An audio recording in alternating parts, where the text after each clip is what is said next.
There, there we go. Your question has just been answered, I'm sure. I also want to say hi to Di. So Liz, it's being recorded, okay, like all the others. And yeah, it'll probably be placed in a public form pretty soon after this, if Doug's normal efficiency is anything to go by. Okay. um, Yeah. Hi, Alan Fowler. I also recognize you. You may not know this guy, but folks, yeah, so I'll be in some ways kind of trying to hold this event together. Um, it's, um, it's a big it's the climax of, well, I don't know if there is anything such as a climax, but it is the last of the 8 presentations that emerged after workshopping with a larger group of people. And so we're sitting with these 8 presentations, and Alan Kaplan's is the last one. Yeah, I don't want to sound too mournful. I don't think that, I don't know, I mean, sometimes, no, of course, often we cry in sadness, but we also can cry in deep moments, I think just any deep moments. So, Ellen, I had my third reading of your presentation until about a half an hour ago when I finished my third reading. And a strange thing happened to my computer. It didn't allow me anymore. Something may be wrong. My computer may be reaching the end of its life. And so all of a sudden, I couldn't highlight anything in the text and kind of, for me to sound clever in doing this production. So in some ways, it may be a call. Let's not try to sound clever. And in other ways, it may be reflecting the kind of the growing death of my own computer, which is being kind of many years old, and I just fear what will happen to this computer, because as you know, these things they end up in a terrible junkyard with with serious consequences for the earth. So unlike I hope not, because I'm like traveling at the moment. I'm only back in South Africa in about 10 days' time or so. Oh gosh, for another memorial service, that of Lorna de Smith, a very prominent anti-apartheid activist who passed away in London.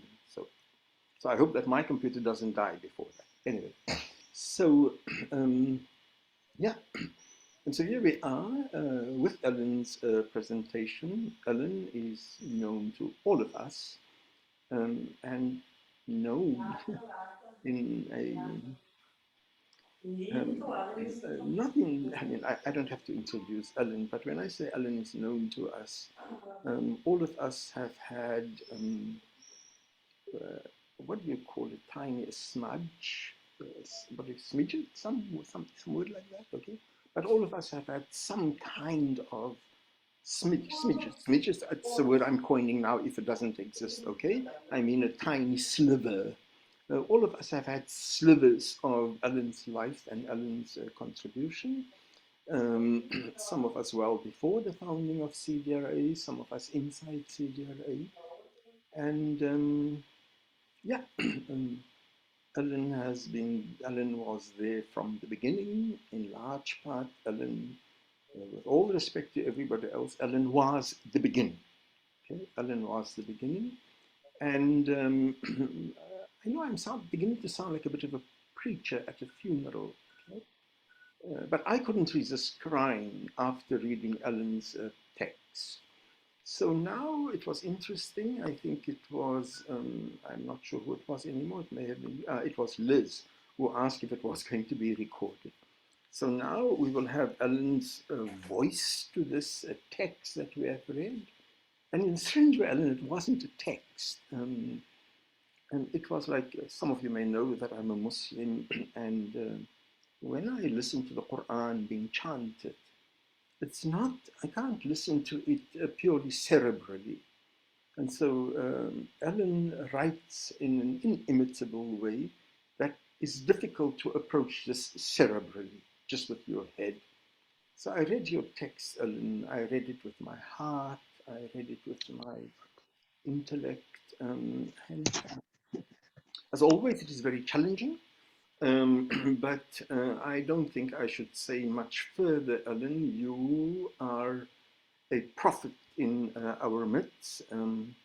And for many people in Urdu, there is an expression, chupe hue rastam, a hidden Rastam. Rastam is a legendary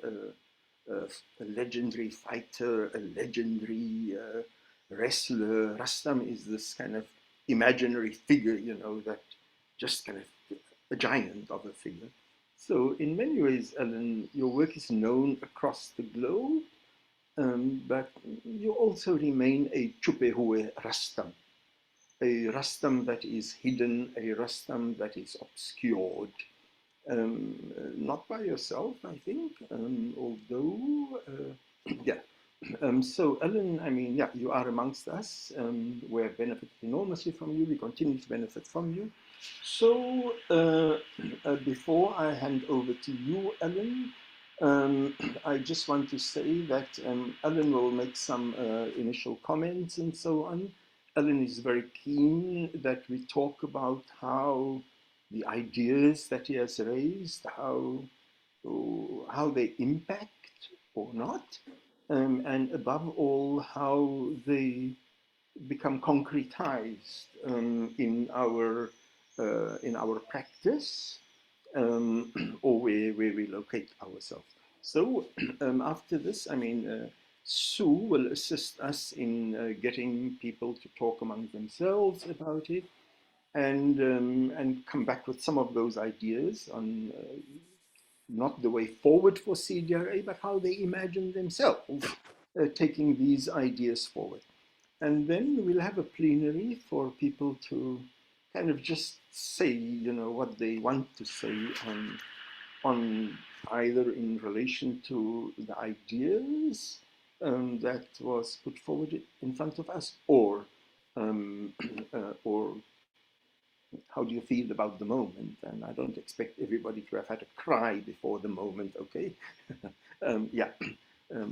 Okay. Right. Allan, sorry. Over to you, buddy. Thank you, Farid.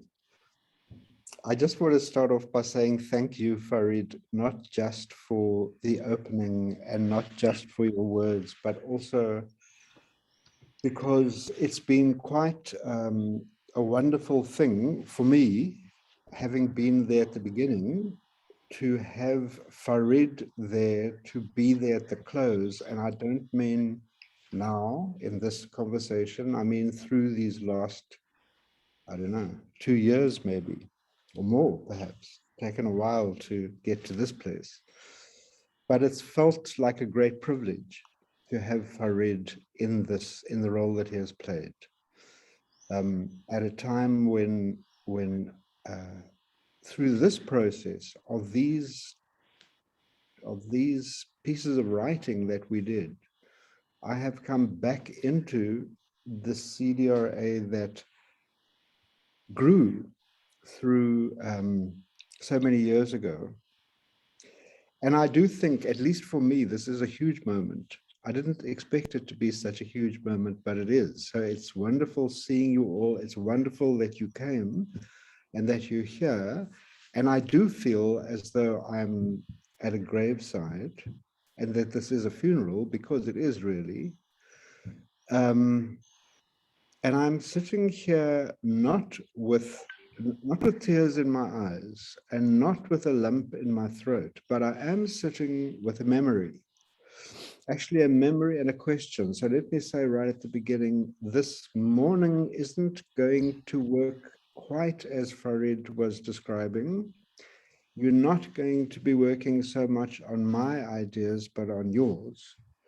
But I did feel that it was important that we do some work together, because this moment is taking place not only at a time of CDRA disappearing, but at a time of many things in the world perhaps disappearing, and many other things in the world perhaps appearing. And the question is, for me, if CDRA were beginning now, what would we be focusing on? I'm not saying that that's the question we're going to look at, it isn't, but it's something like with that feeling that I approach this moment. So I want to just say the memory. The memory is of a time just before the beginning of CDRA. It's of a time when there was an idea. And the idea gathered itself from different other ideas, through different people, through experiences, through questions, through other ideas. The idea gathered, and it gathered itself into a kind of a heartfelt intensity and a heartfelt intention that something must be done differently. And then CDRA was manifested, the organization, through the intensity of an idea. These ideas, CDRA kind of landed or took off or materialized, became something on the earth. And then it lived, it grew. Later on, it decayed, as is the way with all things. And now we lay it to rest. And the question that I'm sitting with is, so what about the idea? How has the idea moved through this whole process, and where is the idea now, and where is it living? I'm not meaning the specific idea, I'm meaning the kind of ambience of the idea, the point of founding some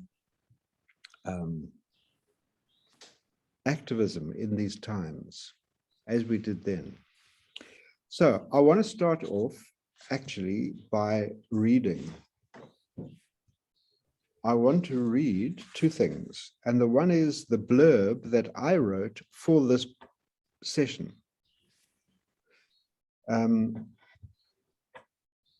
Which you have, and maybe some of you have read it and maybe some of you haven't, but it's felt to me like an important ritual to take place at the graveside. So it goes like this. CDRA was born in 1986 or 87, I'm not sure. This session takes place at its graveside. A beloved and feisty companion will be silent now. The spark with which it began was lit by the notion that life, earthly life, demands an attention and a care that erodes when beset by instrumentality. That each human being is life become conscious of itself.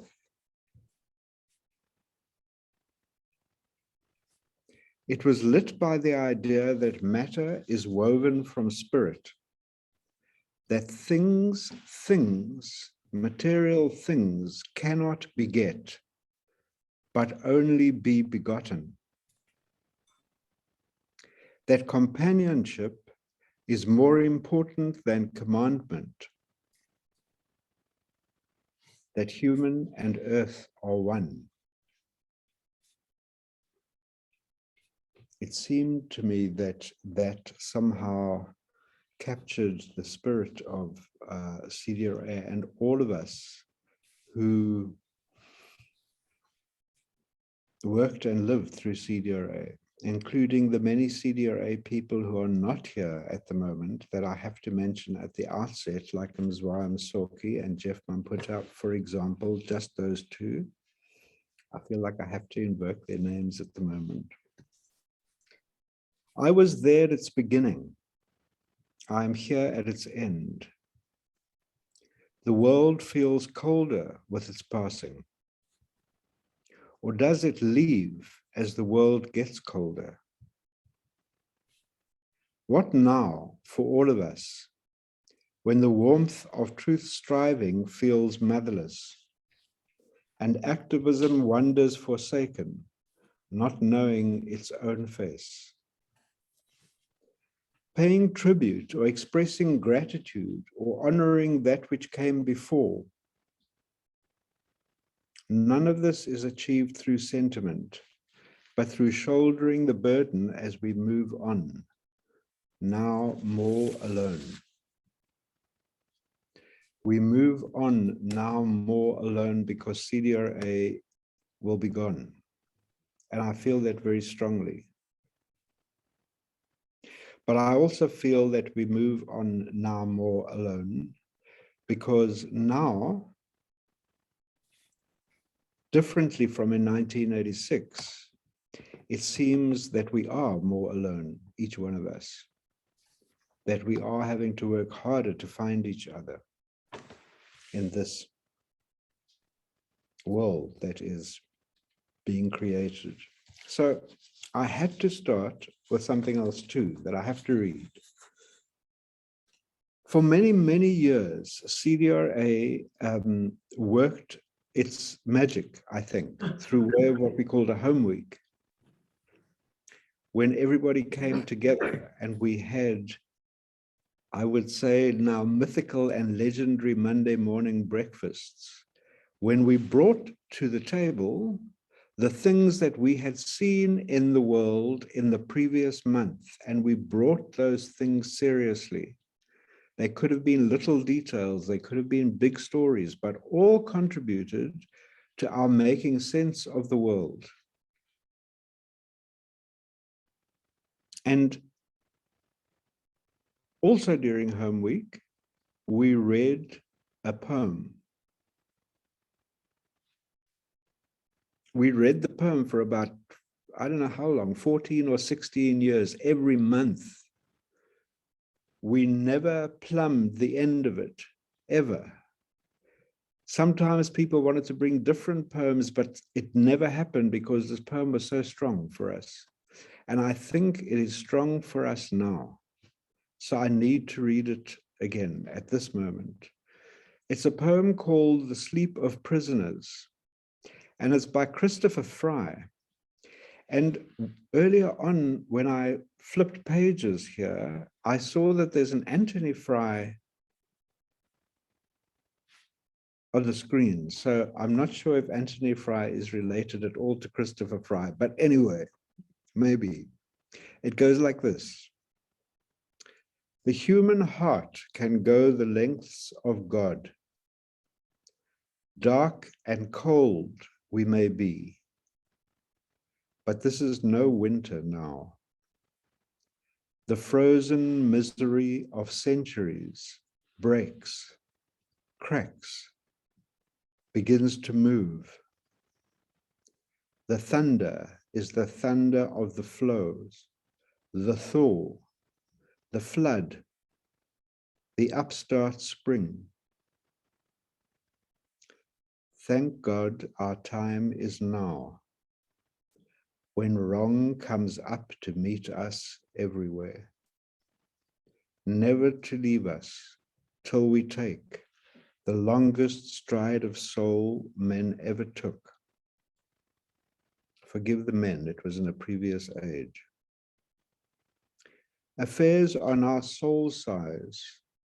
The enterprise is exploration into God. Where are you making for?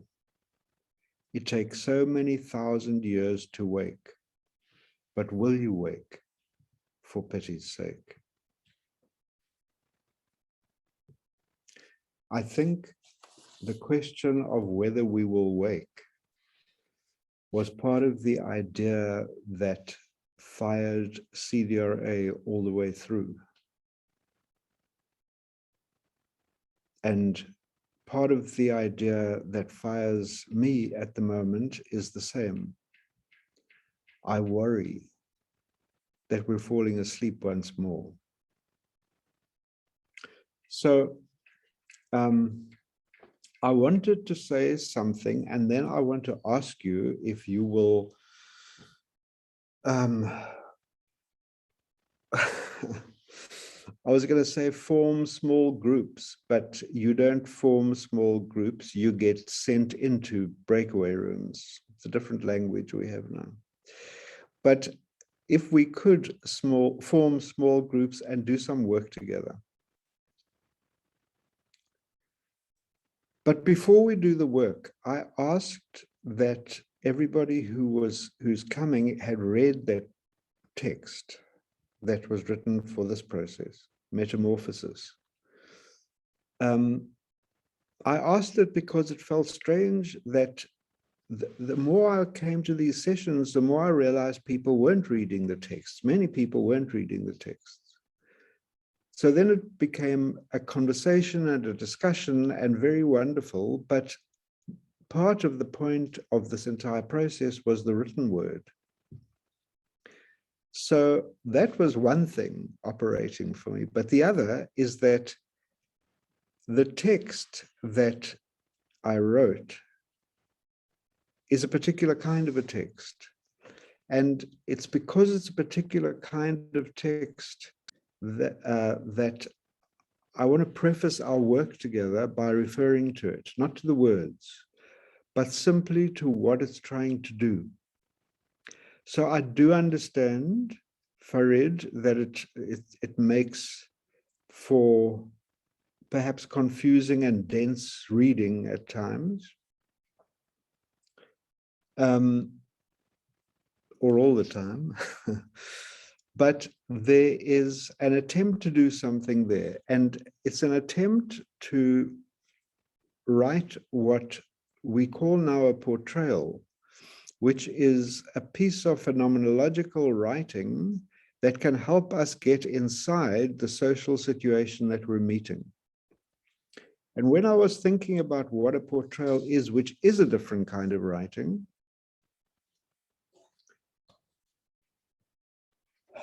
underneath or at least the subtitle of the Metamorphosis, it says the sense for truth. That's not the sense of truth. It's not knowing a particular truth or a particular fact to counter conspiracy theorists or to counter the anti-conspiracy theorists. It's not that. It's a sense for truth, like we may have a sense for warmth, or we may have a sense for color. It's a sensibility. It's trying to develop a sense for what is really happening out there. That's the idea. And the idea of the portrayal is to try and write that in a particular way. So firstly, the thing is observation. The first thing always is observation. Very, very intense, comprehensive, exhaustive observation. We look to see what is going on, what is happening, what are the events, what are the moments, what are the relationships, what do we see in the world?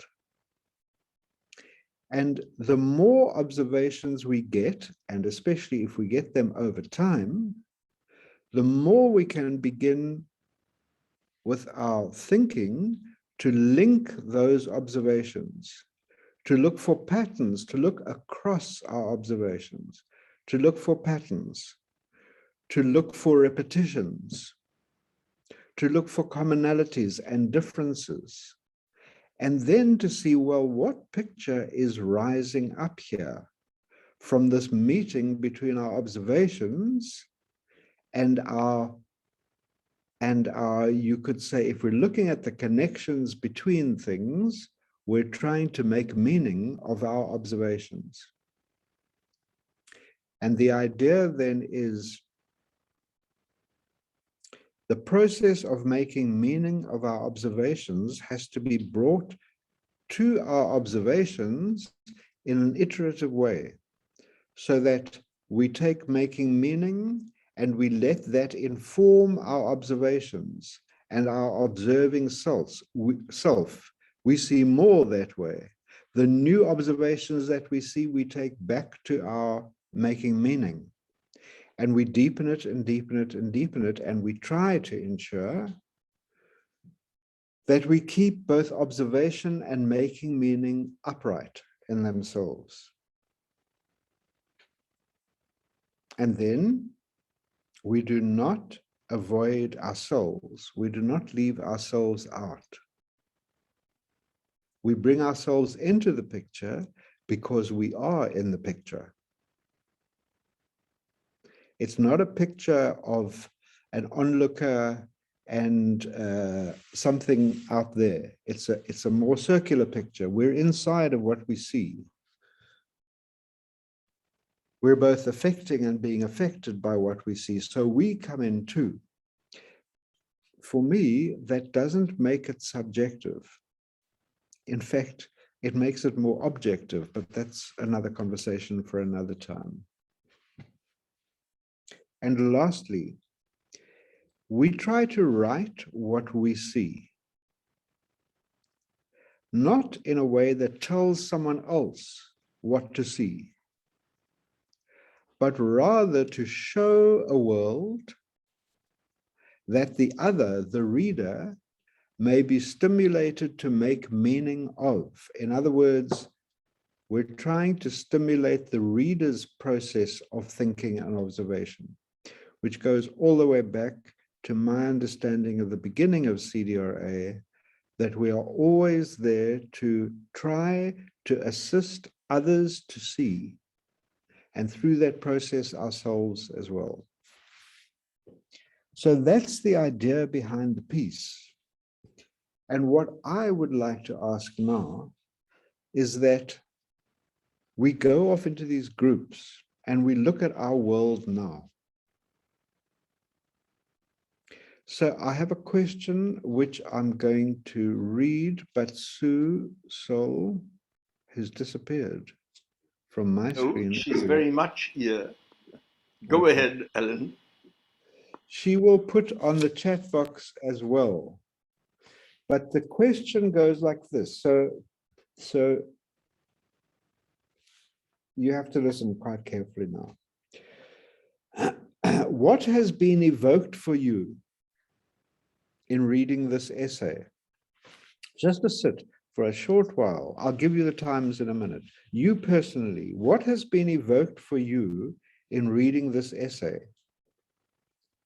In thinking about activism, what has been evoked for you that might be provoking your disquiet? Your disquiet in what you observe increasing and in what you observe decreasing in the world emerging around you.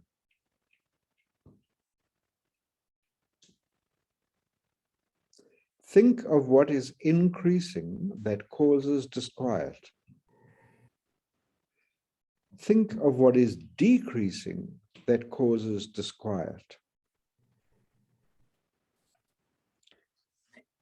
And speak your mind. Tell of what you see. So there is, our world is in a process of becoming, as are we, as are every situation that we're involved with. We're trying to look at what is not at necessarily a particular one event or anything, but what do you see increasing? There's movement in there over time. What do you see decreasing? What is important in what you see about increase and decrease? And then perhaps if you do that seriously enough, something may emerge of insight or another level of observation. This is actually, when we really observe what is happening around us, this is what we see. So what then is asked of us? So The idea is for groups of 4, and the idea is 5 minutes just to meet and to get out of the group and go off on your own. And then you have 15 minutes. So a total of 20 minutes until you come back into your group. And in those 15 minutes, if you could do your thinking about this question.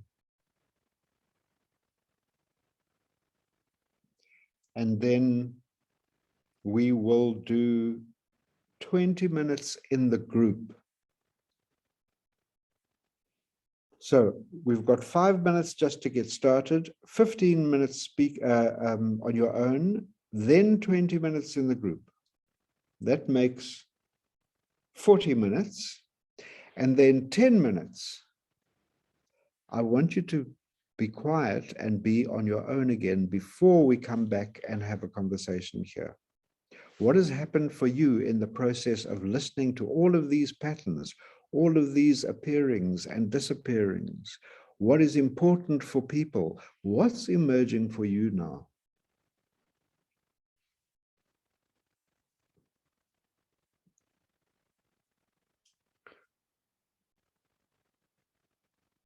So it requires actually a lot of discipline. We're trying to go deep and we're trying to be contained. But at the same time, just to say this is we're doing something wrong here. And what is wrong is that I'm putting you into small groups to talk about very, very intimate things that can make us feel very vulnerable to say what we're seeing because the world is so divided and you don't know each other, some of you.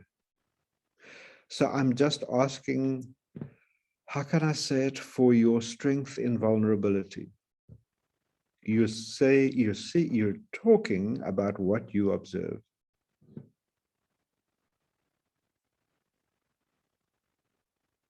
We have to trust each other somehow. So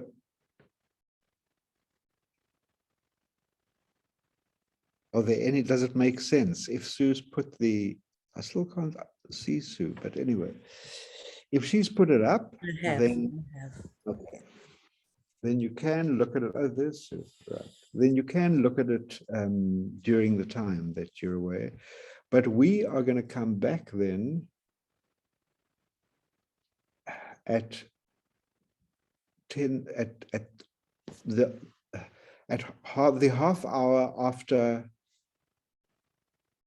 We're going to come back in 50 minutes, which is on the half hour after the hour.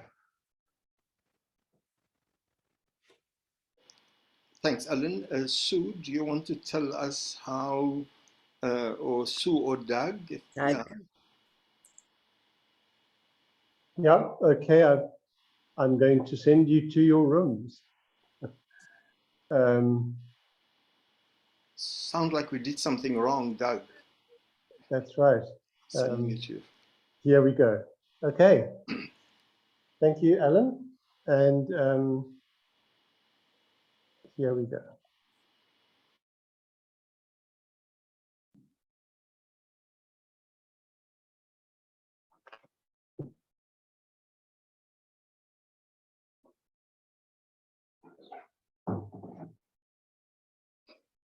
Doug, if you can make me admin or whatever, that would be great, just in case something goes wrong. Yeah, I'll wait until everybody's gone. Until everyone's gone. And then I'm going to go to room 3. Okay. And is Allan staying behind too? So I'll make you host. Okay. And then will you send me to room 3? Okay, cool. Okay, there's some unassigned people. Okay, people who joined later. So room 11 is empty. Assigned to room 11. Assigned to room 11. Assigned to room 11. Assigned to room 11. So thank you, Doug. Nice. And then let me make myself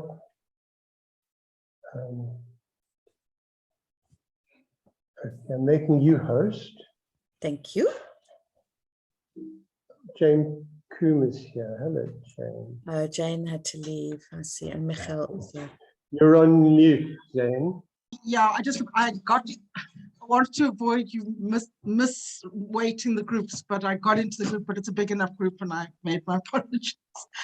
I thought I could be in and out quietly, but you can't if you're in a process with people. So I just got out before the process started so I wouldn't disrupt it.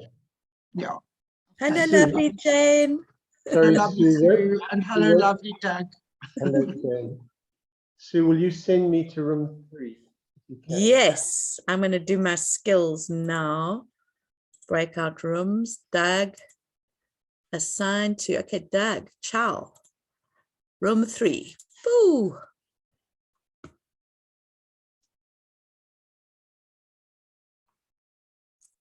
Don't know where Al's gone. I've lost Al, but that's cool. I'll sit.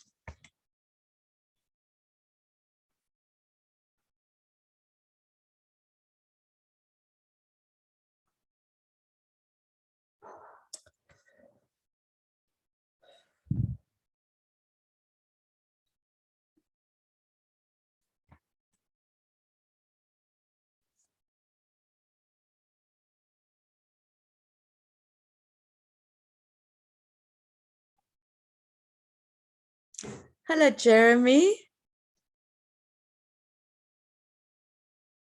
Good to see you. I'm going to tell you what's going on and then I'm going to pop you into a group, if that's all right. We've just gone into small groups and there's a task there, which I think is best if the group actually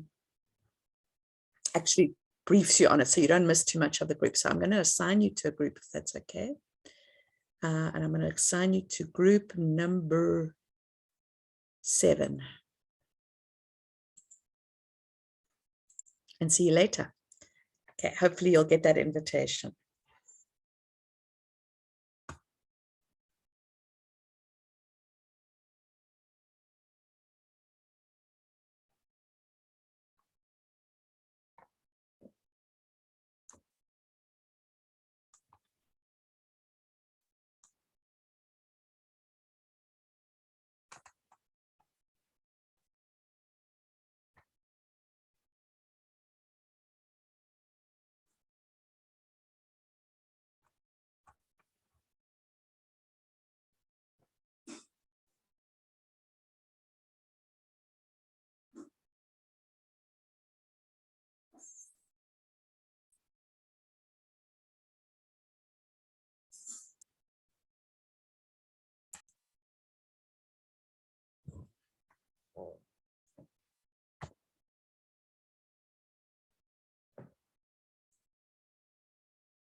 I'm going to give everyone a bit of a time to gather themselves. I know some of you might have been making a cup of tea while you were having your last thoughts.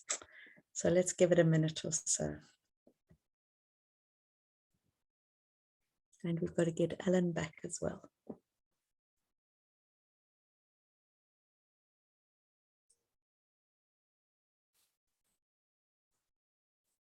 Back, Sue. Hi. Hello, Farid. I see Farid. I see Allan yet. Must be there. Oh, Allan there he is. is, yes, Sue. Allan. It's Just kind that of the two hard of you not keep to. missing each other. It's kind of hard not to come back when you yanked back. Hey, you sort of arrive. Okay, I'm sorry I missed the conversations, but I'm going to hand back, I think, Al, for you to hold this last half hour or so before we then go into our last half hour of closing the whole workshop series. And just a quick reminder to everybody, I mean, we are concluding at, we will try to conclude at 2:30 or in an hour's time, okay? Thanks, Farid. Yeah, but Al, are you going to hold us here? You're going to hold this plenary here. Well, yeah, look, it's interesting that I didn't want to be in a group. And then I found myself in a group. And the reason I didn't want to be in a group is because it's hard to get really thoroughly involved in a group and then come back to hold a plenary with many other groups. But I am grateful that I was put into a group because it was an important group for my own processing to be part of. So I just want to say that, which means that I'm not quite sure what holding this plenary means, but it's open for the time being. Let's see what comes through. We're really not looking for any kind of group response. It's just having had the time on your own, having had the time with the group. I just realized that we completely forgot about the last 10 minutes. I hope that some of you had some silent time at the end. What's happening now with that question?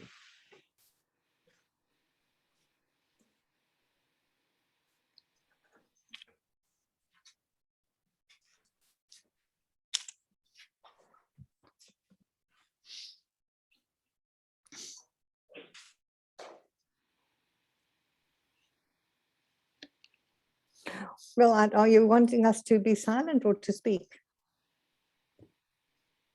I'm wanting one to speak at a time. Okay, can I go? Everybody at the same It's Avis. I have no picture, no face at the moment. And that your initial question of the disquiet in both directions is for me the riddle of the place to observe, the place to look, that within the poison is the medicine, in a way, that it's a matter of revisiting and revisiting, something to do with rhythmically working at, gnawing at it, digesting at it, and then it reveals, it's something rises out of those disquiets.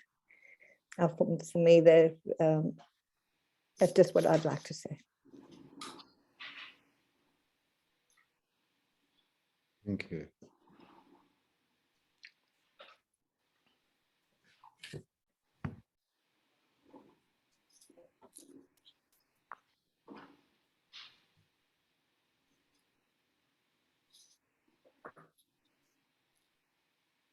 Maybe I could carry on from where Avis spoke.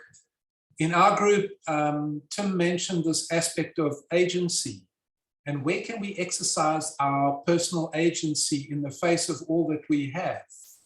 And one way is to look at what disquiets us in terms of what increases and what decreases. And there's a line in the text that says, one thing turns into its opposite, revealing another aspect of that same thing. So in a sense, we can look at what disquiets us. And then on the other hand, as a counter picture, we can look at what enlivens us, what is increasing and decreasing that enlivens us, as two sides of the same thing in a certain way. And what we spoke about is, where do we put our attention? And I think that's an important thing in the context of this whole issue, that if we focus on things that are disempowering us alone, we feel disempowered and our agency diminishes. And how can we increase our personal agency in the context of what is happening now? Thanks.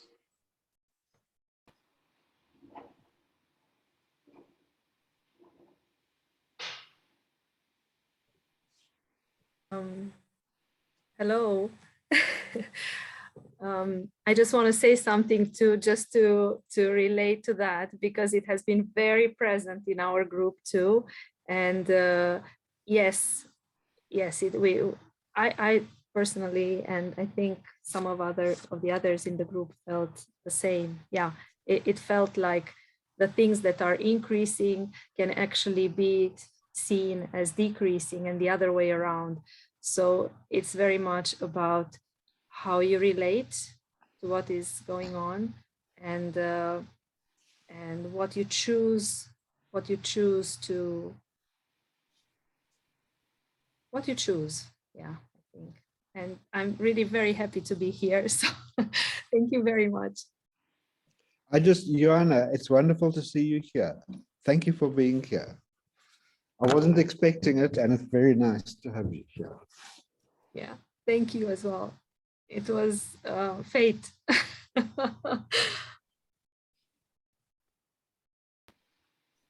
Yeah, I would like to pick up on that. And Joanna, hi. It's very lovely to see you and so unexpected. We had a similar thing in our group around this, the whole question of decreasing and increasing, and the same phenomenon. You could frame it as either decreasing or increasing, depending how you speak about it. So I love, Keith, what you're saying about where we put our attention. And it's not just where we put our attention, but how we put our attention. And one of the very strong experiences I had in looking at this paper again this morning, because I have read it quite often, is this really strong sense of being steadied by the reading. I felt really grounded and steadied, as though in this world that is moving with such volatility and such speed all around me, there is a grounding in the rhythm of that which you can trust, which is natural, the natural life cycles and natural processes.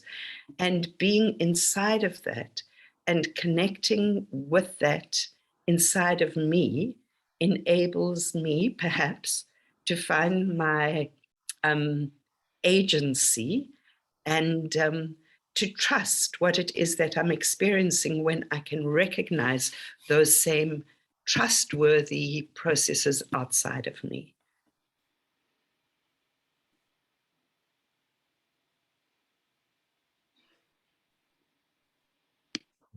I don't know if someone else wants to go next. It's you. I can.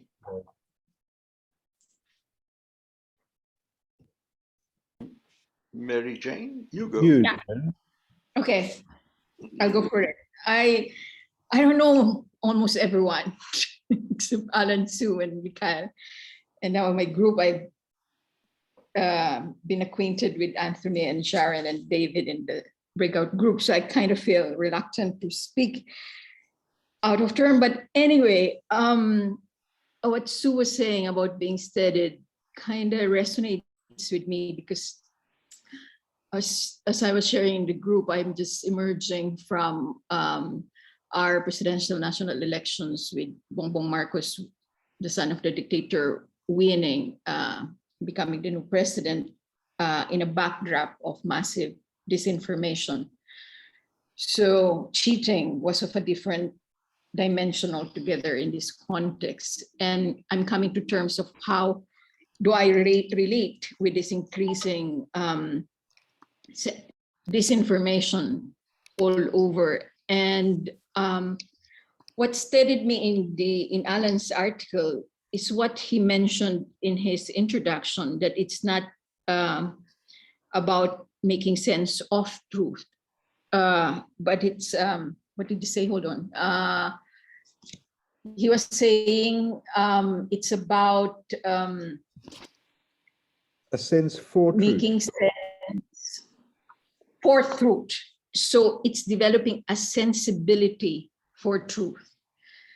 And I think that's what anchors me as I try to make sense of these confusing and chaotic times, that if I actually hone what I'm learning through reflective social practice of the art of observing, of being attentive, of paying attention, of knowing where and how to put my attention, then I'm cultivating that sensibility of discerning truth.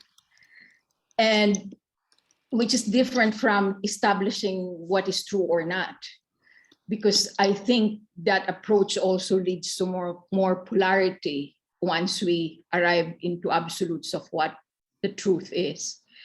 But if I cultivate the sensibility, then it helps in my sense making of this world. And that's where I find my steadiness in these times. That's it.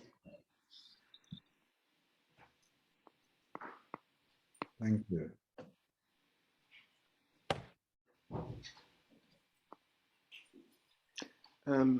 If I may, Sue, I, of course, and contrary to what Allan thought, I didn't find the piece or the article dense. I didn't find it confusing at all. But what it triggered in me, and of course it triggered various kinds of impulses. So, and I realize what you're saying, Sue, about finding a center, but I found the article kind of taking me into the unfamiliar and actually quite daunting. It was like I'm being gently pulled into the ocean, and I'm being exposed to a life that I'm not familiar with. And then the beauty, I'm confronted with the beauty, I'm confronted with different forms of life, and I kind of have to imagine even the sea as a part of my being. And then, I mean, it takes you further and further and shows new beauties in front of you and forces you to, but these are depths that I haven't experienced. So I'm also afraid of where have you taken me, buddy? Where, you know, okay, it's like awesome, but I'm familiar with the land above the water. And now you're forcing me to swim at depths and so on. So I thoroughly enjoyed what I saw under the sea. And the challenge is, of course, to see me as a part of the sea. And I hear you, and I think with another reading or two, I can also take it on board. But I didn't find it centering at all. It took me into, yeah, I think you know what I'm saying, Sue.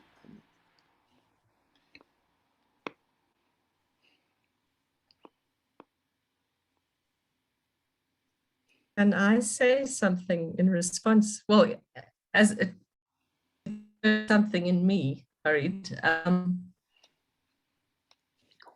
During our conversation, this came up of everything changing. So that this polarity of the demands of the outer world sort of atomizing us, and we wanting to withdraw in, and that there's what I'm trying to find the words, the flow.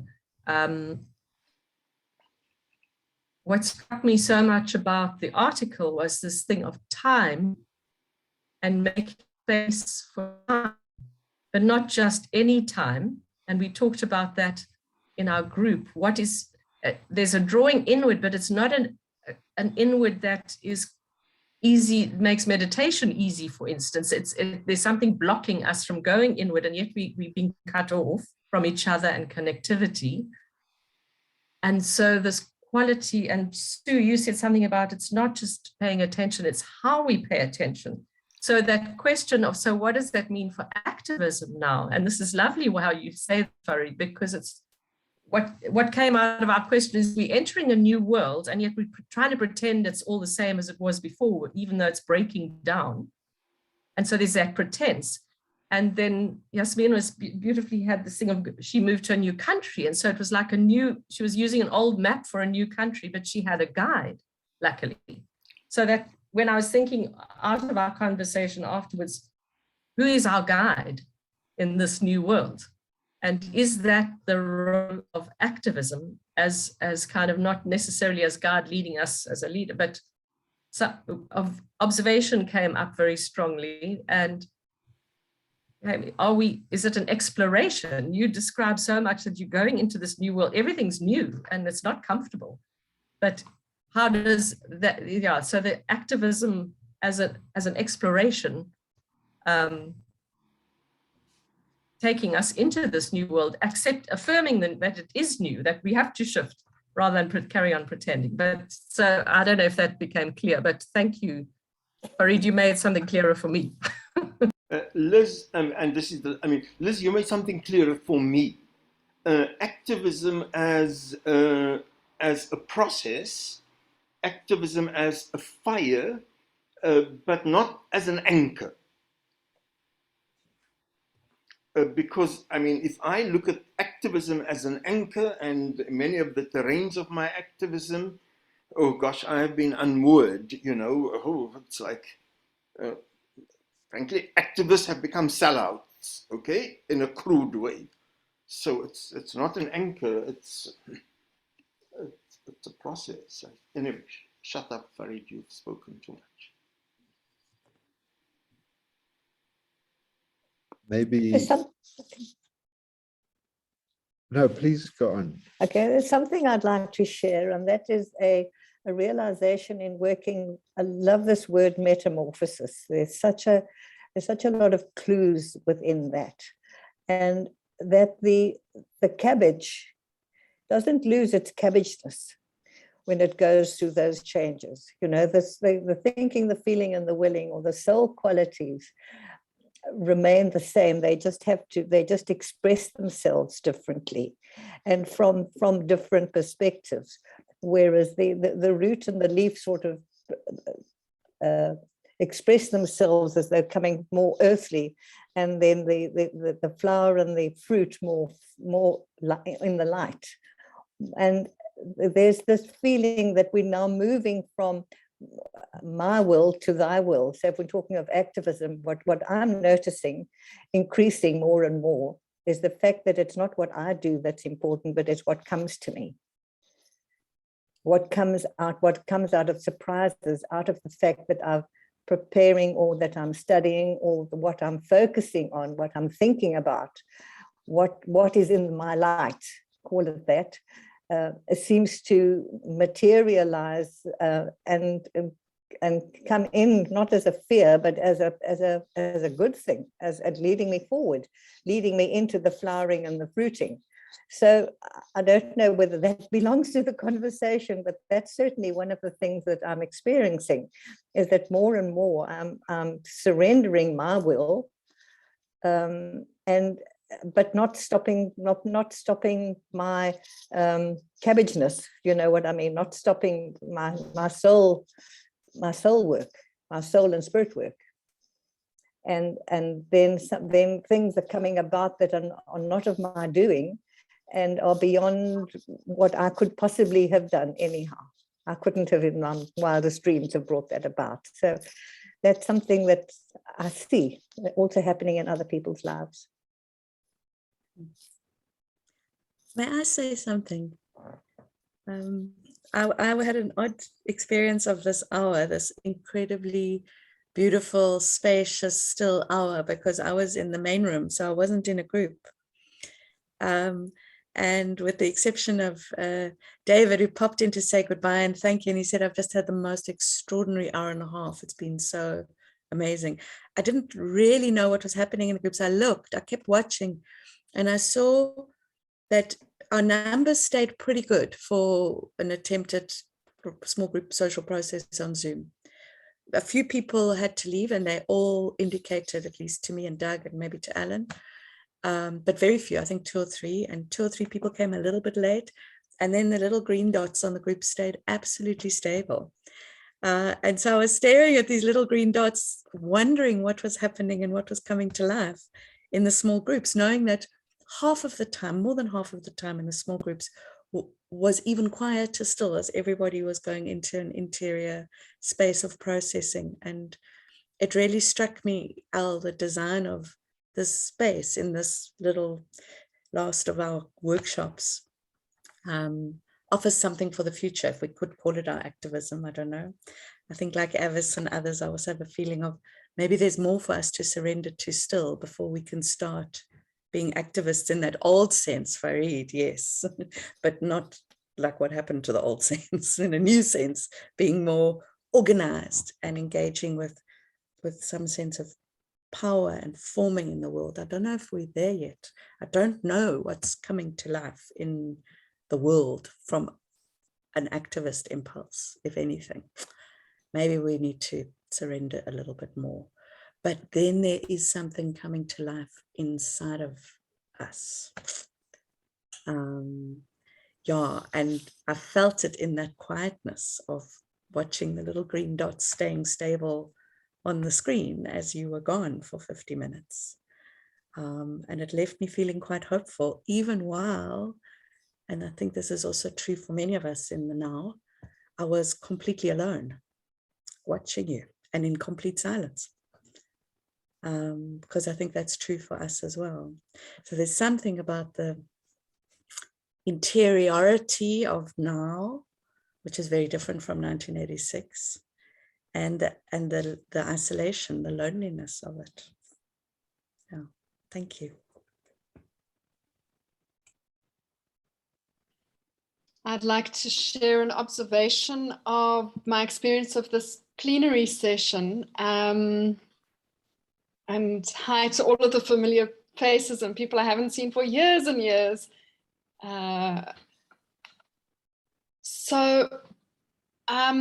Avis,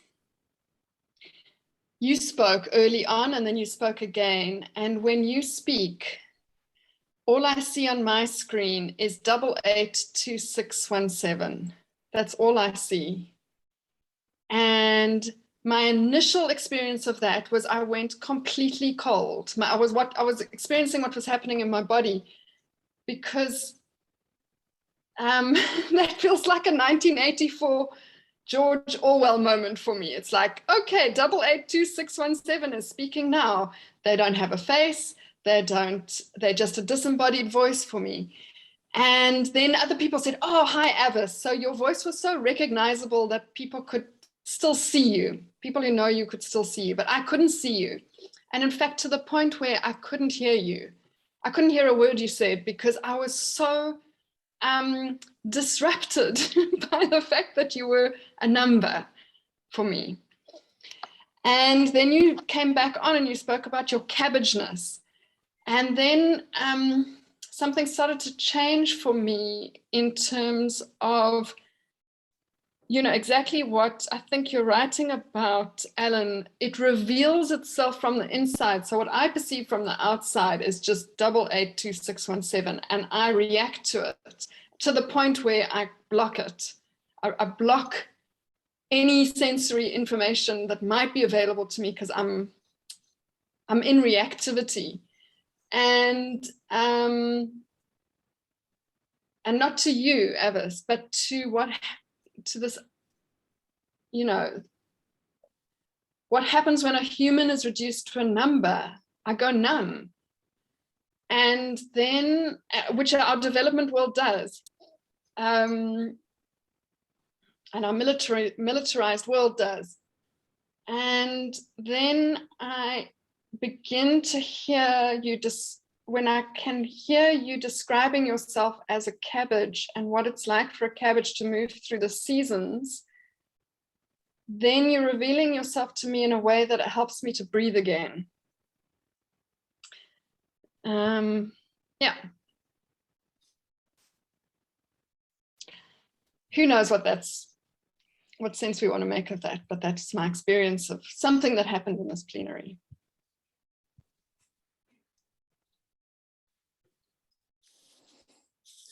And I want to, Rebecca, thank you for raising it. For me, inside a plenary, facilitating a plenary, it's hard enough when people just switch off their screens and there's a name. That in itself is an ability to not be present, but it's very, very hard to do the opposite. It's hard to be present. And so we've got all these escape routes. And Avis, I don't know if you were here, but she did tell us that she wasn't choosing this, her number. I mean, not her number, but her modality of being here.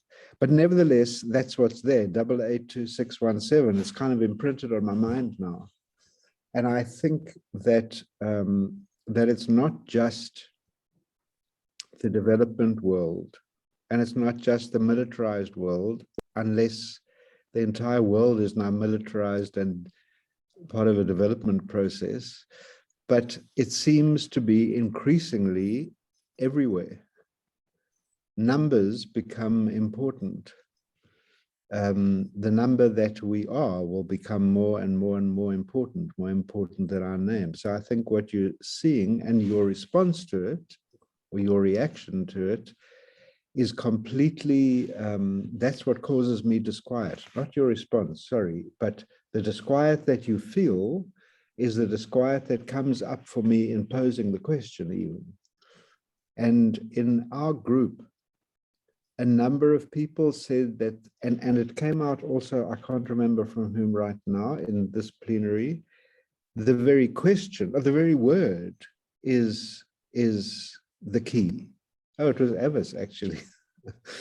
So the very word is the key, the word disquiet. It's not an easy word to deal with, but if we don't acknowledge the disquiet, then we slide further and further into a sleep and a lack of consciousness. And I'm glad you've said what you've said. And at the same time, it also makes me want to go back to what you said, Liz, because it's been kind of reverberating for me. There's a lot that has reverberated for me through the small group and this plenary. But Liz, you described us moving into a new world, and then you said activism as exploration. No, you didn't. You said, who is our guide in this new world?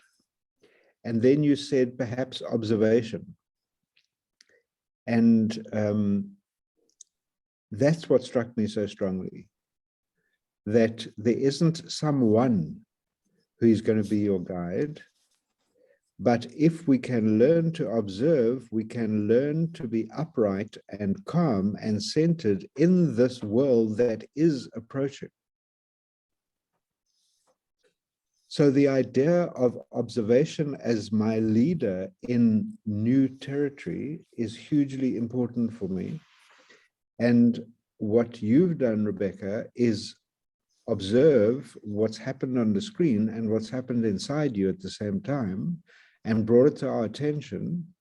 And I feel, now I'm going back to what Sue said earlier, Sue Davidoff, I feel both disquieted and somehow I can't centered, because at least I am now in a realm of meaning with a group of people.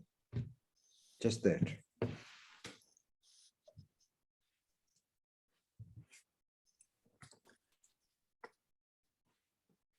I would like to just say something in response to what Rebecca said at the end.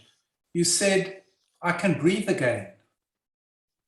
And it was such a powerful kind of observation for me, in a sense that I have a sense that there's a lot of holding our breaths, physically, metaphorically, metaphysically. It's like we're in a time of holding our breaths and breathing and rhythm, and somewhere this iterative process and this observation is a healing balm in the world that we're in at the moment. And I just wanted to, yeah, it was just so beautiful. Thank you.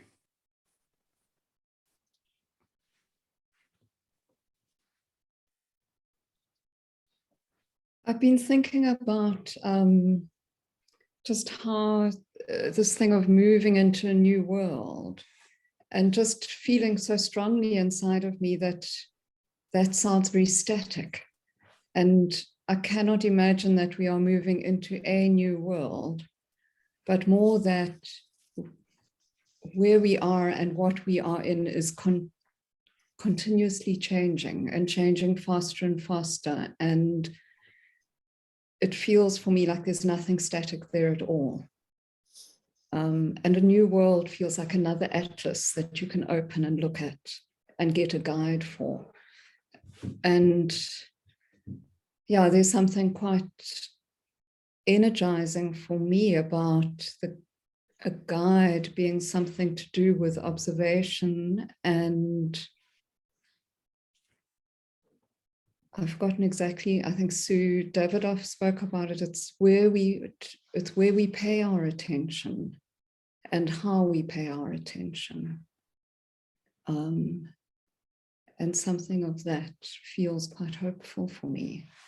And then also just to share that I've noticed in this conversation how the word activist is increasingly something I don't know or understand what it means for myself.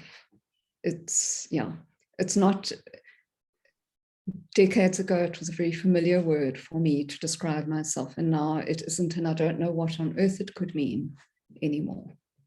So just to share that.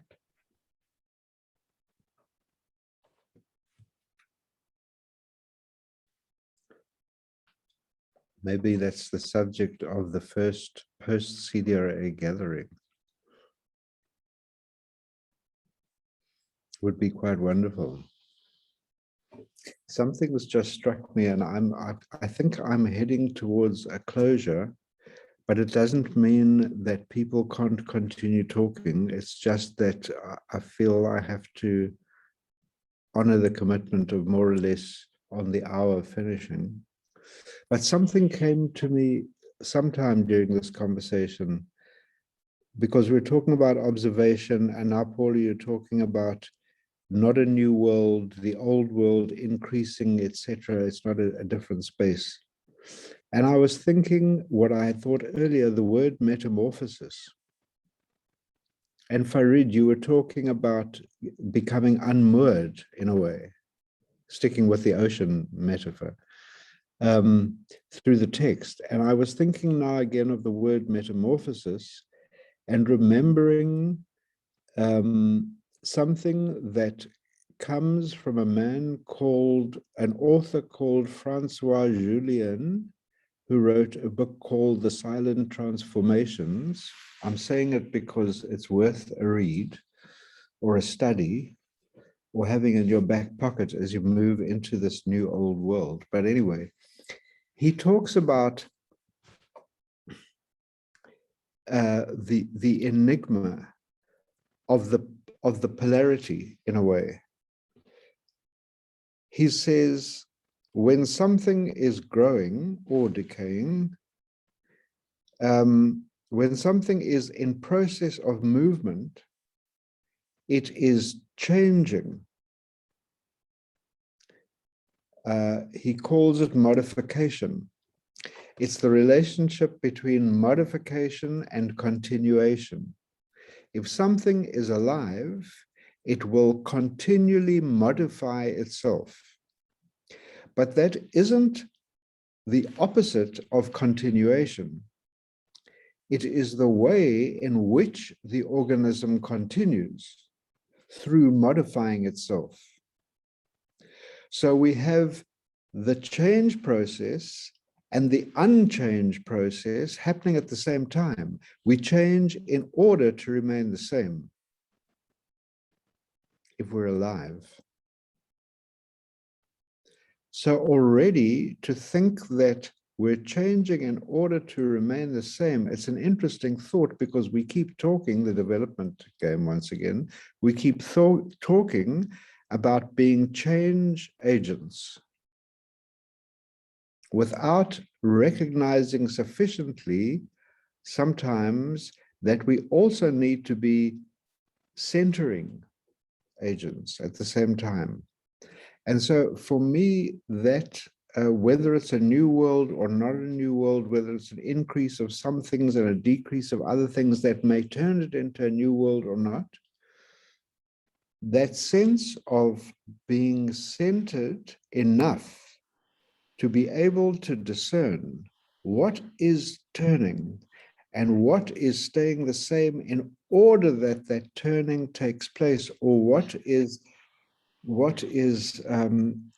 what is the turning enabling to be held? To have that kind of, to move between those polarities in that way, which was also raised earlier, feels to be the quest for that sense for truth, going back to what Jane was saying earlier. It's true now, in this moment. This is what I'm seeing makes sense. It's not a truth which I need to or can hold on to.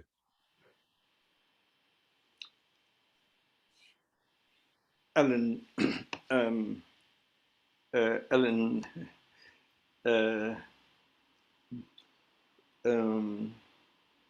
throughout both in your in the paper and in the way you led us through this process, in your paper, I mean, clearly, you know, you display your own vulnerability also, which is wonderful. But you, both in the paper and in how you've led this process until now, you have really epitomized the best of what CDRA has been. Yeah, is that the correct tense to use? Has been, or for some of us, was. At a personal level, also at an organizational level, Allan, we're deeply grateful for the amazing, I want to say vessel, you know, but vessel is somehow sometimes disconnected from what it produces. But yeah, for being this embodiment of what we are. Folks, if it's okay, we have about 20 minutes left. And I did kind of feel that there are some people, you know, that I simply have to give a minute to. But that still leaves us, I mean, to just, you know, if you feel the need to say something at a celebratory gathering of a wonderful life that has morphed or metamorphosized into other entities and individuals, Sue has an excellent article. Sue, you may want to post the link to it. That it's fairly brief, that you have written about the death of CDRA. You remember that article, Sue, and some of the initiatives that's coming out of this death? Okay, do you mind posting that link onto this chat, please? Thank you very much. Okay. It's actually the cover of CDRA's current website, which is going to stay live. So, or it's going to stay available. So, I'll put the link in now. Thank you very much. Okay. Is there, I mean, are there any other of our friends who would want to say something? I mean, people have posted messages in the chat group, which is great. I can say something a little bit later on. So is there anybody who wants to say something, and that's other than Di and James and Robert and Doug that I see? You'll have your minute a little bit later. Right.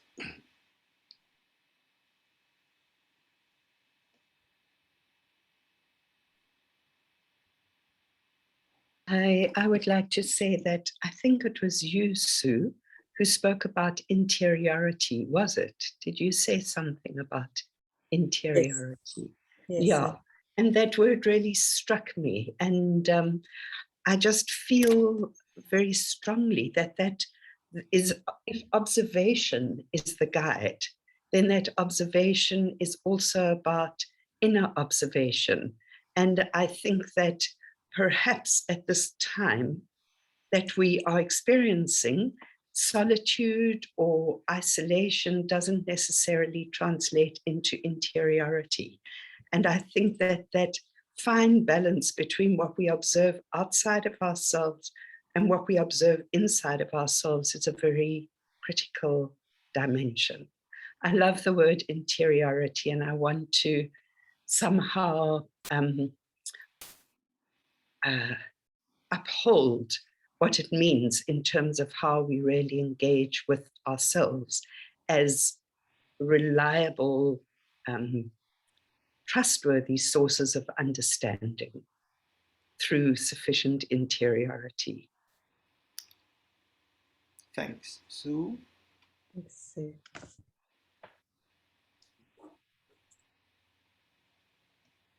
I think what's with me is very much the notion of hospicing and death, of death as a companion. But this we often spoke about in the polarity work, about a healthy death rather than the extreme of polarization, where it's not death but actually just stasis or paralysis. So something about back to the notion of surrender is with me in the heart of Metamorphosis. And when Keith started out at the very beginning with agency, I was with the word giving in, or giving up, or giving over. And something, I think Sue said, trusting my own experience, or what are we actually trying to trust? But to trust the death process of what is on its way out means I am actually dying, like in part. So I'm very much with that at this time, and what that might mean to hospice these parts of myself that need to go, that actually are believing in separation or unworthiness or whatever. And that part of that then is the polarity of maybe doulaing or midwifing, or bringing into being that which wants to be born, which is actually at this moment not clear, but it's there in the unlanguaged. It's very clear to me that something is also rising. And that's the piece of trusting both the death and the dying, and then trusting what is rising. And my experience with CDRA, I feel like that there's a kind of invisible gestalt that is in the room as we are with the form that has passed. So I think that's the mystery to travel with, and the joy of knowing that these relationships, they're going to be with me for a lifetime, and maybe even beyond, pass on to my children. Thank you. Thanks, Undine. When the possibility of the death of CDRA confronted us, or the decision that we took, one of the, I think, really good things is that the Barefoot Guide, which, as many of you know, has been a product that's been worked on and developed for a number of years and reshaped largely under the leadership of Doug. The Barefoot Guide has good sections on the death of organizations and how organizations ought to die in a graceful way. And so, Rupert, you will remember sharing some of that stuff, including the poetry that was contained in the Barefoot Guide, on the death of organizations. So I want to say that we were true to our own method in planning the death, we were really, of course, the death took a bit too long, a bit like, in Indonesia, the Toraja people, the funerals take about 2-3 years, and they keep the body in the house, and then after they've collected massive amounts of money, after 2-3 years, they bury the body, on the highest, and the higher your class, the higher a mountain cave you get. So sometimes, CDRA kind of appeared like that to me. Oh my God, this dead body, when are we going to really bury it? Are we becoming like those Torajan people? but we were true to our own legacy, friends. We were true to our own legacy. We looked at this, and so this is, I don't use the word, well, I don't know for some, this is how we're going to die. So that was like really cool. Is there anybody else that wants to? Yes, Yasmin. Yeah. A huge hug from me, Yasmin. Thanks for it. The image that came to You my need to speak mind. up a bit, please. Sorry. The image, Allan, as you were speaking about being change agents, or centering agents, and to be conscious of, what is turning and what is centering, the image that came to mind was the image of a wheel and spokes in the wheel. And also, where are we located in that, on the wheel of change, right? As the wheel turns. Where are we locating ourselves as individuals or institutions? Because that, yeah, so that was just my comment. I also wanted to say something apropos, Fareed. You were talking about the vessel, and I feel very strongly, yes, we all are here standing at the graveside of the form of CDRA, but not the spirit and not the voice. The voice of CDRA, absolutely unique, distinctive, will live forever, as all sound does. It's infinite. That brings me great solace. And I think not only was CDRA true to its own methodology through this process, but continued to innovate right to the last moment, because this series of workshops allowed us to go through this metamorphosis together as the broader extended CDRA family, which again is absolutely consistent with the CDRA ethos. And I would have expected nothing less. So thank you very much. Thank you. I just want to say very quickly that Sue Sol was responsible for the miraculous idea of this series, and I think that needs to be acknowledged. Yeah. Yes. Yes. Yes. I would like to go. Allan, I don't know if you remember when you and Hendrik and I don't know who else left, a small grouping left, World Vision as a project. Hendrik made these little concrete birds for each one of us. And I completely forgot about that connection until this morning. And it's moved with me from one place to the other. And I was trying to think, and one of the things I thought is like, I need to take this with to the workshop. And when we started off somewhere in the late 80s, 90s, there was always the thing when you start a workshop, you bring something with that symbolizes something for you. And I was trying to think, okay, why am I taking this bird? But you know, at the same time, it's a concrete thing and it can appear to be very static. But for me, it's also the analogy of a jersey that's unraveling, but the wool is still there that you can use for something else. And in our group, I spoke about that this for me is like a cycle of life. It just is what it is. And that that you never really lose something. That out of death, decaying, it holds and it births something different. And it steps forward and this bits and pieces of what we have experienced in different ways, and there's no good or bad about it. It's just experiences, but what we take with us. And sometimes it feels like a map for something new, but in actual fact, it's clarifying and clearing the path of that which we know already. So at the same time, the sense of I've come to a funeral, I also have a sense of homecoming.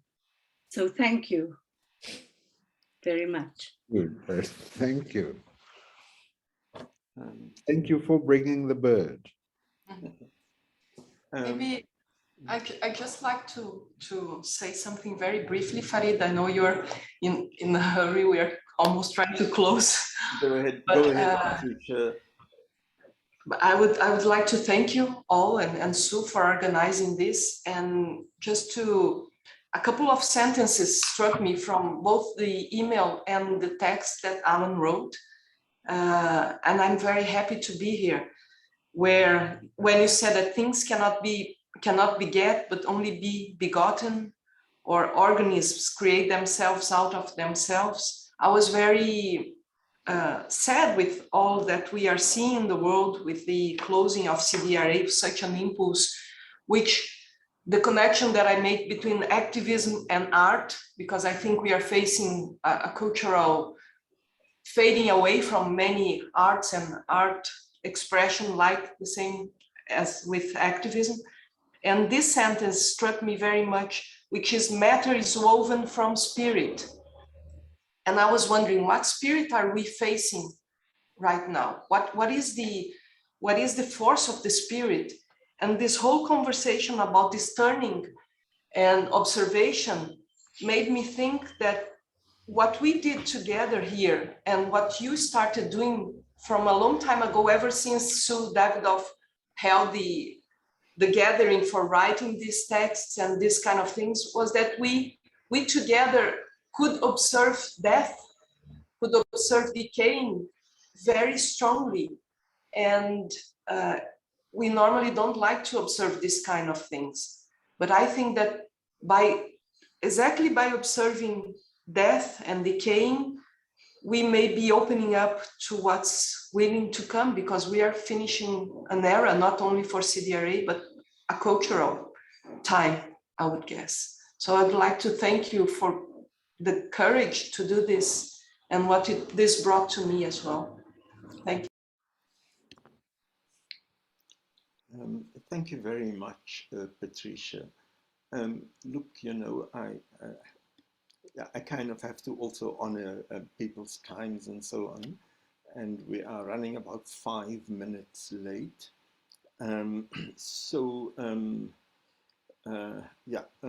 I just in a very rough kind of sequence, Sue, do you want to say anything? Still? Sue. Thank you, Farid. No, but just thanks for inviting me to put that link. I'm so glad to put that link there. There is a bridge, not to CDRA as the organization, but precisely to that spirit. So there'll be more out of that spirit. And that's an amazing thing to be present today at that moment of turning. And I also want to thank Doug. Doug and I kind of pulled this mad thing off. So that's all. Thank you. Doug, Doug, you've been an anchor. Just by the way, oh gosh, I shouldn't be saying okay, this. no, thanks, Doug, buddy. over to you, buddy. The one who first taught me how to use a computer. I'll never forget that, Doug. Carry on, buddy. 35 years ago. Yeah, no, I wondered where I would be and how I would feel at this moment. But strange enough, I feel something has turned already, and I'm really kind of looking forward to seeing what else happens out of this. Of course, there's the tiny trust. You know, there is more coming anyway, and Sue is going to tell us about that one day. So I'm very excited about that. But, you know, and just to echo Catherine, the form has gone. You know, it's like we've let go a shell, and there has been a metamorphosis. And I certainly see CDRA's practice is still very much alive, and maybe even in a more interesting way. There are several organizations that have been spawned out of CDRA, whether it's Proteus and Tamarind or Barefoot Guide and all sorts of other practitioners who are continuing to practice in very many ways. And all of you who carry CDRA's practice mixed with your own impulses and practices.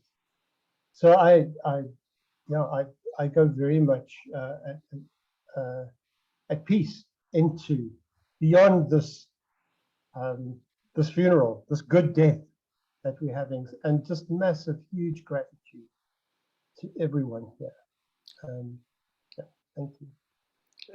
Thanks, Doug. Yeah, thanks for being whatever you have been in my life also, Doug. We move on to Robert. Waar steek jy weg, meneer? Robert? Ek steek weg onder die boom. Okay, nee, gaan voort asseblief, my broer.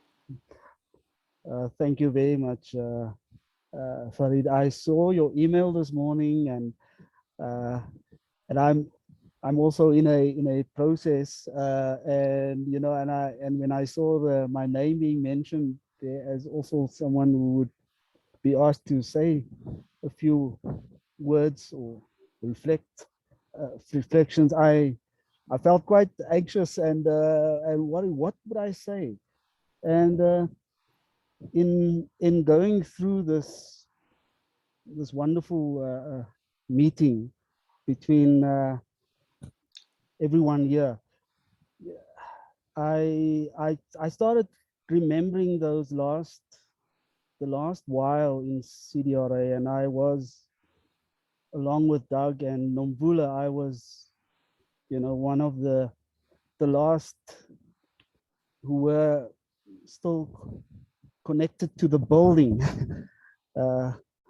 That part of the form, or that of CDRA, and I remember those last years when there was a complete onslaught because of crime and vandalism, quite relentless, attack on the building, and how we had in some ways, somehow others survived that time, under the leadership of Nomvula, that there was still something we were holding out for in protecting, and we, I think, we were protecting something there. I'm just remembering that something that was, it might not have been, the life, the living, probably more, that spiritual aspects of the form, but there was something essential in that building, and that was holding us together, and also connecting us to something very, very deep and essential. And it's when I come to this place and this moment now, those last years of CDRA take on a much more profound meaning for me.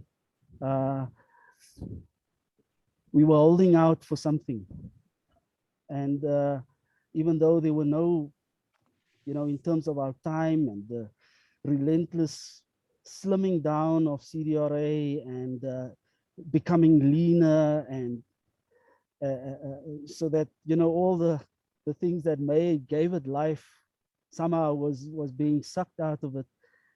We still had time for that, while earning our living and livelihoods, we still had time for that building, and that building remained, and it was cared for, and that asset then became something that could, you know, move into the future and take on a new life. And I'm so that's gives me a lot of meaning, a sense of meaning right now. And then just to also, and many of you may not know this, but just before Easter in 2019, when Nomvula had moved from CDRA, and you know the imminent death, well, the death had happened. We were trying to imagine what do we do with the remains and whatever assets were available, and then yeah, well, how would that process be? And I remember in Doug's kitchen, you know, the idea emerged. We popped up what, you know, that connected very much to what CDRA was about. That, you know, an organization that brought new thought into the world, and then we settled this is what we must do. This is the idea of a publication, a last publication, the annual reports. This is something that makes sense, and out of that, I think, yeah, you know, along with Farid and the board, you know, this Robert, direction was taken. Robert, my bro. Ja. As dit nou 'n regte fight gewees het of 'n regte funeral gewees het, sal ek nou op jou tone getrap het hier langs aan jou. Ek kanala meneer, kap het nou 'n bietjie kort man, keep it okay. I'm done. Thanks my bro, thanks so much. Okay. 2 more to go folks. Ek het nou op Robert se tone getrap, okay. But the other two, I can't possibly trample on their toes because they were my seniors, okay? Okay, maar nee, ek kan op James se tone trap. James en ek is net, dis ons is dieselfde ouderdom. James, over to you, my bra.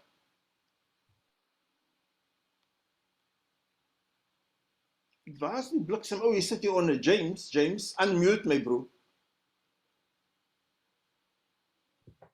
There we go. Just a final honoring of that which has lived between all of us for so long. Just on a very personal note, to acknowledge that CDRA is one of my very prominent ancestors. It has shaped me. It intrigues me, the relationship between individuals and that which is organization. And just as a final reminder that there are some of us in the world who rely on organization to see in us more than we see in ourselves.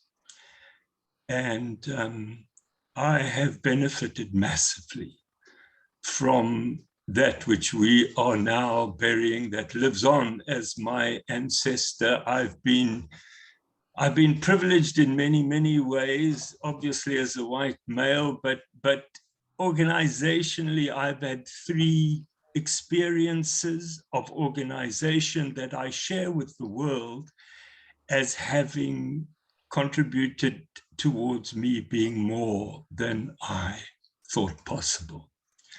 So thank you for that.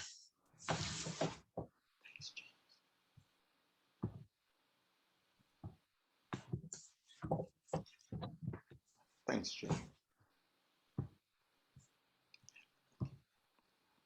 This guy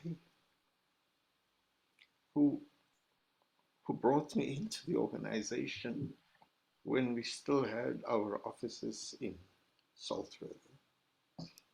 And Di has been a grandmother because I subsequently brought some of the best people onto the board. Yeah, people like Kayum, people like Sisa, you know. So Yeah, Di, and I'm sorry, Di, that I haven't had the time to chat to you before this. No, I saw your Love little to note. love you. Yes. I saw your little note about who would speak, and I saw that it said that we will ask Di to say a few words if there's time. Well, there really isn't time. I think it's run out. I think that the tributes that have been paid in this end session have been wonderful. And I feel like James, the CDRA has influenced hugely who I am and the things that I've done in the world. And I just want to thank every single person here today. And also the wonders of technology that has brought us together.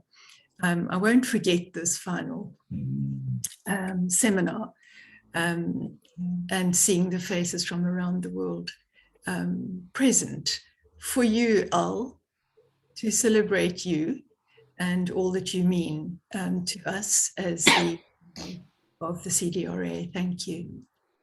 Thanks, Farid. Okay, Di and James, I want to say thank you to the two of you. I mean, me and the two of you, not so much. I mean, okay, there's Kaya, there's Keyum, so, but you are really, you are really the people that, I mean, that are still, and we're still kind of tidying up things and so on. So I just want to thank you, both of you, for what you've done, what you continue to do, I mean, for the organization, the inspiration that you've been, and above all, I mean, the wisdom that you continuously and guidance that you've always provided for me as sounding boards. People, I just want to say finally, and I won't take more than 2 minutes. People, I want to say, you know, this organization, it was really, really the personification of what we preached. Our salary review, our annual salary review meetings, which are normally quite tense and difficult stuff, you know, they felt like retreats. It was just amazing at the end of the day when you were talking to all these individuals about their salaries and their work and who goes up and who goes down, this Paromni scale that we used. At the end of a long day of doing this, you feel energized. And okay, so we were really what people thought we were. And from carefully handling fiduciary responses and looking into what happened to this money where, and niggling, you know, going into things from that to just a wonderful, wonderful comradeship and a reliability. When decisions were made that didn't suit people or individuals, people were gracious.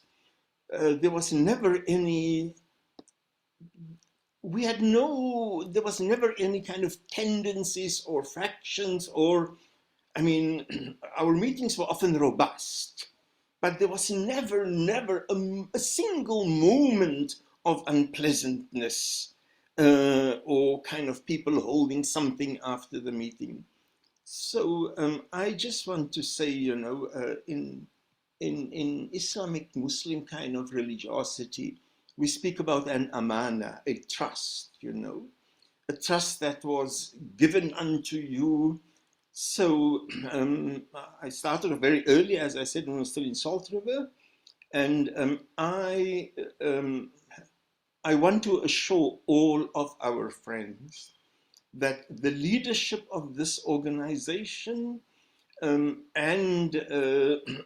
staff and our consultants, we gave it our very, very best. And of course, we couldn't have done this without, you know, the wonderful comradeship and support and feedback and critique that we got from all of you, wherever you've been. And yeah, you, in many ways, you know, leaderships of organizations, as Arisitas speaks about, you know, they're like flags. They wave and wave and these things, you know, And people think that the flag is the big thing, but it is the wind, that propels the flag, and nobody sees the wind. Right. So let me end on that note, people, a note of gratitude to all of you for making this possible. One last announcement. Now, in South Africa, for those of you who don't know or who are disconnected from much of Black culture, people talk about an after tears party. I think it's a bit of an obscene thing, okay? But after the funeral, there's another party. It's lots of kind of spirits, and not the spirit that we've been talking about, but lots of spirit is kind of involved. So we are having a bit of an in-person after tears party that will morph at the same time into the launch of the Tiny Trust. One of the, and I think it's wonderful that we're talking about a tiny trust, our own. So, and that's been spearheaded by Sue. So we will have an in-person gathering. We don't promise to get anybody babelast.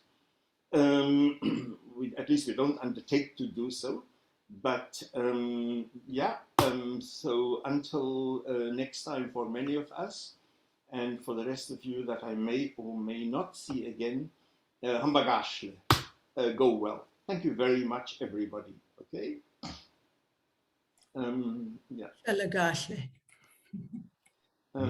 We can, I don't know who, it's like kind of the family has to meet in the kitchen or in the dining room when all the other people are gone. So I kind of feel like that, but bloody hell, I don't want to prolong this thing, Take care, everybody. Much love to everybody, and thanks so much for being with us today and throughout our life.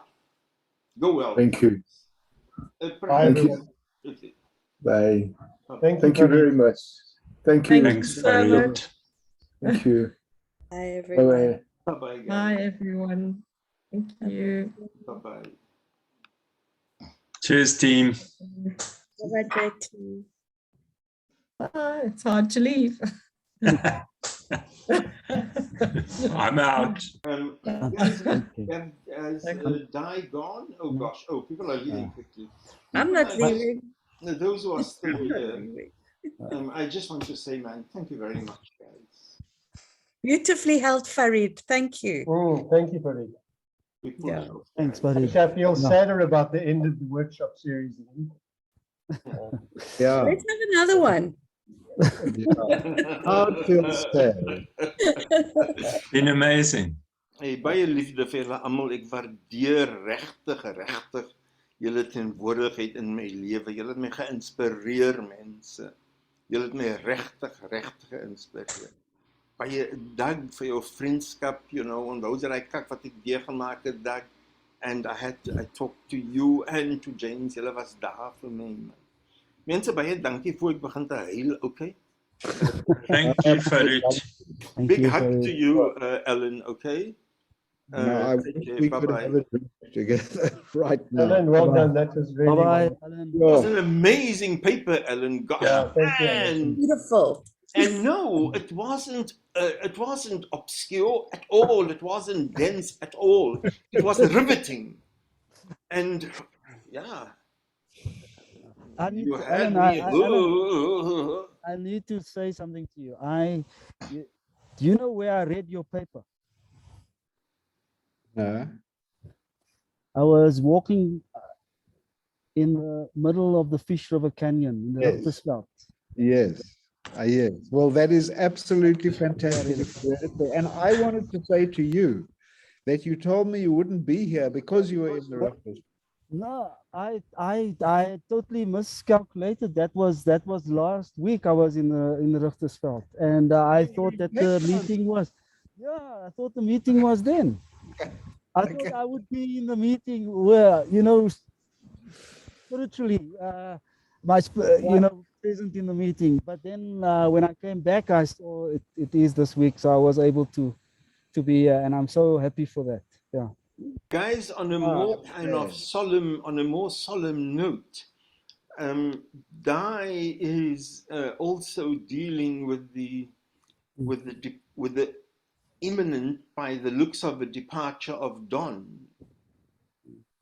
So I think in part that's why Dai kind of made the excuse, you know, of not wanting to talk, because we had run, it was very gracious of her.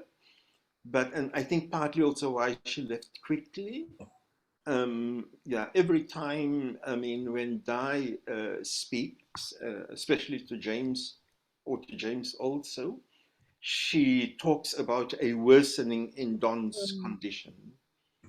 So let us remember Dai in our thoughts. Yes. I mean, all of you know, But what an amazing woman she is. And Don, of course, has just been such an amazing partner to her. So do just remember Dai in your thoughts. But can I ask then, James, is it confidential? That we No, I don't think it's confidential. It's just the way Dai is in a very, very remarkable undertaking between the two of them. Don made a decision early on that, you know, he's not going to go for major medical interventions, and it was his time and they would face it together. And they seemed to, yeah, just in that fairly private way, but there's nothing confidential at all as far as I know. It's completely open as well. Yeah, thank you. So feel free to send Dai a WhatsApp, or, I mean, she does read it. We can't expect her always to reply, but that's not why we send messages. We send because we want to and we have to, not because, you know, somebody's going to stroke us. Okay? Mensa, I look forward to seeing all of you in person for the rechte hug and so on. And so we are anticipating sometime in October somewhere, is that right? So maybe a bit, that might be a bit soon, Farid. Okay. So I've started talking to Joanne. We needed, there's a whole thing about the building is under massive renovation. So if we wanted to throw everything together, end of CDRA, launch of Tiny Trust, relaunch of the building, we'd have to go at the pace of the building. Your point, Rupert, the building is with us also. So that's but I'll make a little group and keep everyone informed. Yeah, but I'm fine with that, because I think that today, other than the tiny kind of little financial wrapping up and so on, I mean, that people in general, I mean, have entrusted the kind of, you know, the current people who are still on the board with. And of course, amongst us, we're still trying to see, you know, who's going to go for that holiday in Hawaii. And you guys heard earlier on that I was in the south of Spain. You guys, nobody asked where did the money come from. We did, yeah. I wondered. Tiny Trust is Tiny Trust's first initiative. Okay, but I mean, we will see each other. Okay, I mean, it'll be a wonderful get together. But the one thing that I'm really glad about, people, is that we really treated today as the funeral. Yeah. Yes. That was so I'm really happy that it kind of turned out like that. It was wonderful. But the Khati Anoche Kifait Visni. There isn't going to be another funeral. Or Rupert will come and hug the show. What's that? We'll come and make problems for the imam who's presiding over the affairs and stuff like that. Okay, man. Bye-bye. Take care. Thanks, guys. Now. Okay, bye-bye. Bye-bye, everyone. Yeah. Bye-bye. Yeah. Well done, seminar team. Brilliant. Yes, Let's talk about the book, guys. No, Doug, you and I. No, I mean, of course we're going to go ahead Allan, with you can also stay. I mean, both the actual publication and, of course, I mean, I think, you know, that's our undertaking, yes. Yes. Oh, that was the other thing, the book launch. If we want to have a book launch, a building launch, a Tiny Trust launch, and okay, thanks, CDRA. And after tears. That would be great. So that we also need to work on the book. Yeah. I just want to say quickly, I don't think it should be linked to the building launch. I think that's theirs now, and it'll be in their time, and it'll be their celebration, I think. It's true. But if it was to happen any sooner than when the building's cleaned up, you can't get in there. It's literally under construction. I mean, under renovation, under decoration, but it's a mess.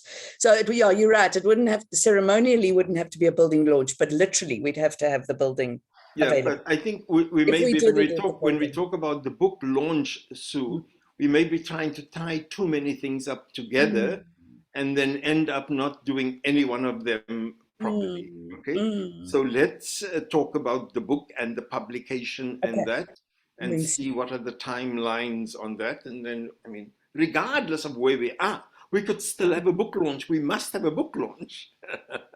Yeah, I think there should be. Anyway. So that's regardless of where we are, and it's just something for us to factor in the final. So we'll call a meeting in the next short while. Absolutely, like yes, that's cool. That's we great. need an editorial committee. Tiny Trust has got money to outsource some of this work, so we don't need all the voluntary stuff. We can have an editor, we can have a publication manager, we can have obviously layout and print. So there you go. There is still budget. Still budget from CDRA, and Joanne's agreed. Now the money can come into Tiny Trust, which is actually just a project of SCAT. She said they'll just take over the admin. There'll be no problem with any of the paying or anything. But after our bequest or the financial, I don't know if I don't remember now, did we fix a definite amount to give to Tiny Trust, or we just told Tiny Trust we will ensure that there is 1.5 million or something at the least? What did we say? There was no amount. SCAT promised us 2 million, which, judging by the amount of interest that's accruing, doesn't sound like they've transferred it yet. So I've got words with SCAT about our 2 million. And then from CDRA, I just understood there was budget ring-fenced for the book, and then whatever else CDRA needed to close, and whatever change there was would go into Tiny Trust, but there was no amount set. Yes, so Doug, I do understand that there is money. I mean, other than Sue saying Tiny Trust, there is money in the CDRA budget or planning also for a book launch. Yeah, that's what I understand. Yeah, which is going into Tiny Trust. Well, it may go into Tiny Trust. It's, I mean that. To be managed from there, but that will be separate from the actual Tiny Trust money. Yes. Okay. Thank you. Yes, you're right, Farid. And so when I say Joanne's agreed, Tiny Trust can do it, that's just administratively, but it would be a ring-fenced amount. Yes, but it also enables us to get rid of CDRA money. I mean it in that way, to get rid of CDRA money, and it's easier for us then to also close the books. Yeah.